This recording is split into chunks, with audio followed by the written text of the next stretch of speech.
मंडळी, मराठी अभिनेत्री केतकी चितळे ही गेल्या काही दिवसांपासून खूप चर्चेत आहेत. काही दिवसांपूर्वी महानगरपालिकेचे कर्मचारी मराठा आरक्षणासाठी जातीय सर्वेक्षण करण्यासाठी त्यांच्या सोसायटीत गेले असं केतकीने त्यांना खूप प्रश्न विचारले. महानगरपालिकेच्या कर्मचाऱ्यांनी केतकीला जात विचारली असता मी चित्पावन कोकणस्थ ब्राह्मण आहेत असं केतकीने म्हटलं होतं. त्यानंतर केतकीने त्या व्हिडिओमध्ये संविधान आणि कायदा सर्वांसाठी समान नाही, जातींवर आधारित कायदे बनवले जात आहेत असंही तिने त्या व्हायरल व्हिडिओमध्ये म्हटलं होतं. यावरून केतकी चितळे खूप ट्रोल झाली. मराठा समाजातील तरुणांनी तिच्यावर खूप टीकाही केली.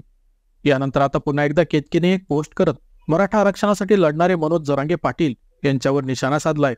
नुकतंच मनोज जरांगे पाटील हे म्हणाले होते की धनगर आणि मुस्लिम बांधवांनी मागणी केल्यास त्यांच्या या आरक्षणासाठी मी लढा देईन, मग बघतो सरकार कसं आरक्षण देत नाही त्यांना, असं मनोज जरांगे पाटील म्हणाले होते. अभिनेत्री केतकी चितळेने मनोज जरांगे पाटील यांच्या याच वक्तव्याचा एक स्क्रीनशॉट तिच्या इंस्टाग्राम स्टोरीवरती शेअर करत त्यांच्यावर निशाणा साधलाय. यात केतकीने म्हटलंय की आता कसे खरे रूप दिसले, मुखवटा फार काळ टिकत नाही, त्यांना फूट पाडायची आहे सनातनींमध्ये, आता तरी जागे व्हा, असं म्हणत या पोस्टमध्ये केतकीने मनोज जरांगे पाटील यांचं खरं रूप दिसल्याचं म्हटलंय. तसंच मनोज जरांगे पाटील यांना सनातनींमध्ये फूट पाडायची असंही केतकी चितळे म्हणाले आहेत. खास करून त्यांच्या वक्तव्यातील मुस्लिम हा शब्द तिने हायलाईट केलाय. तर मंडळी, यावर तुमची प्रतिक्रिया काय ते व्हिडिओ खाली कमेंट करून नक्की सांगा.